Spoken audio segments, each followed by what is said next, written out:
റഷ്യയുമായി US നടത്തുന്ന uranium, രാസവളം എന്നിവയുടെ വ്യാപാരത്തെക്കുറിച്ച് തനിക്ക് അറിയില്ലെന്നും അക്കാര്യത്തെക്കുറിച്ച് പരിശോധന നടത്തുമെന്നും US പ്രസിഡന്റ് ഡൊണാൾഡ് ട്രംപ്. റഷ്യയുമായി വ്യാപാര ബന്ധം തുടരുന്ന രാജ്യങ്ങൾക്കെതിരെ തീരുവകൾ വർദ്ധിപ്പിക്കുമെന്നും അദ്ദേഹം സൂചന നൽകി. 2028 നടക്കാനിരിക്കുന്ന ലോസ് ആഞ്ചൽസ് ഒളിമ്പിക്സുമായി ബന്ധപ്പെട്ട് വൈറ്റ് ഹൌസിൽ നടന്ന വാർത്താ സമ്മേളനത്തിനിടയിലായിരുന്നു ട്രംപിന്റെ പ്രതികരണം. India says that the US imports Russian uranium, chemicals, fertilizers while criticizing their energy imports. Your response to that, sir? I don't know anything about it. I'd have to check, but we'll get back to you on that. Yeah, please. Russian എണ്ണ ഇറക്കുമതിയുടെ പേരിൽ ഇന്ത്യക്കെതിരെ America അധിക തീരുവ, പിഴ തുടങ്ങിയ ഭീഷണികൾ ഉയർത്തുന്നതിനിടെ റഷ്യയുമായുള്ള US വ്യാപാരത്തെക്കുറിച്ച് India വാദമുന്നയിച്ചിരുന്നു. ഇതുമായി ബന്ധപ്പെട്ടുള്ള ചോദ്യത്തോട് പ്രതികരിക്കുകയായിരുന്നു ട്രംപ്. റഷ്യ യുക്രൈനിൽ അധിനിവേശം ആരംഭിച്ചതിനു ശേഷവും സമ്പുഷ്ട യുറേനിയം ഉൾപ്പെടെ കോടിക്കണക്കിന് ഡോളറിന്റെ റഷ്യൻ ഊർജ്ജത്തിന്റെയും ചരക്കുകളുടെയും ഇറക്കുമതി US തുടരുന്നുണ്ട്. 2022 ജനുവരി മുതൽ 24.51 ബില്യൺ ഡോളറിന്റെ റഷ്യൻ ഉൽപ്പന്നങ്ങൾ US ഇറക്കുമതി ചെയ്തിട്ടുണ്ട്.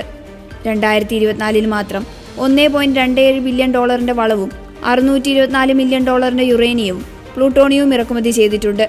റഷ്യൻ ഊർജ്ജം വാങ്ങുന്ന രാജ്യങ്ങൾക്ക് 100% തീരുവ ഏർപ്പെടുത്തുമെന്ന ഭീഷണിയെക്കുറിച്ച് ചോദിച്ചപ്പോൾ ട്രംപ് പറഞ്ഞു, ഞാൻ ഒരിക്കലും 1% കണക്ക് പറഞ്ഞിട്ടില്ല, പക്ഷെ ഞങ്ങൾ അതിഗൗരവമായി തന്നെ ചെയ്യും. എന്താണ് സംഭവിക്കുന്നതെന്ന് അടുത്ത കുറഞ്ഞ കാലയളവിനുള്ളിൽ നമുക്ക് കാണാം. നാളെ ഞങ്ങൾക്ക് റഷ്യയുമായി ഒരു കൂടിക്കാഴ്ചയുണ്ട്.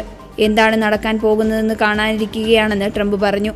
ട്രംപിൽ നിന്ന് വീണ്ടും ഭീഷണി നേരിട്ടതിന് പിന്നാലെ പാശ്ചാത്യ രാജ്യങ്ങളുടെ ഇരട്ടത്താപ്പെന്ന് വിശേഷിപ്പിച്ചുകൊണ്ട് ഇന്ത്യ ഈ ആഴ്ച ആഞ്ഞടിച്ചിരുന്നു.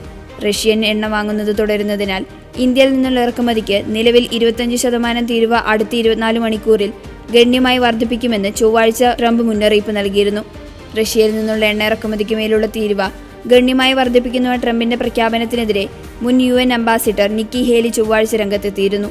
ട്രംപ് ചൈനയ്ക്ക് ഇളവ് നൽകിയെന്നും ഇന്ത്യയെപ്പോലുള്ള സഖ്യകക്ഷികളുമായുള്ള ബന്ധം തകർക്കരുതെന്നും അവർ മുന്നറിയിപ്പ് നൽകി. ഇന്ത്യ റഷ്യയിൽ നിന്ന് എണ്ണ വാങ്ങരുത്, എന്നാൽ ശത്രുവും റഷ്യൻ ഇറാനിയൻ എണ്ണയുടെ 1ാം നമ്പർ ഉപഭോക്താവുമായ ചൈനയ്ക്ക് 90 ദിവസത്തെ താരിഫ് ഇളവ് ലഭിച്ചു. ചൈനയ്ക്ക് ഇളവ് നൽകി ഇന്ത്യ പോലുള്ള ശക്തമായ സഖ്യകക്ഷികളുമായുള്ള ബന്ധം തകർക്കരുതെന്ന് ഹേലി മുന്നറിയിപ്പ് നൽകി.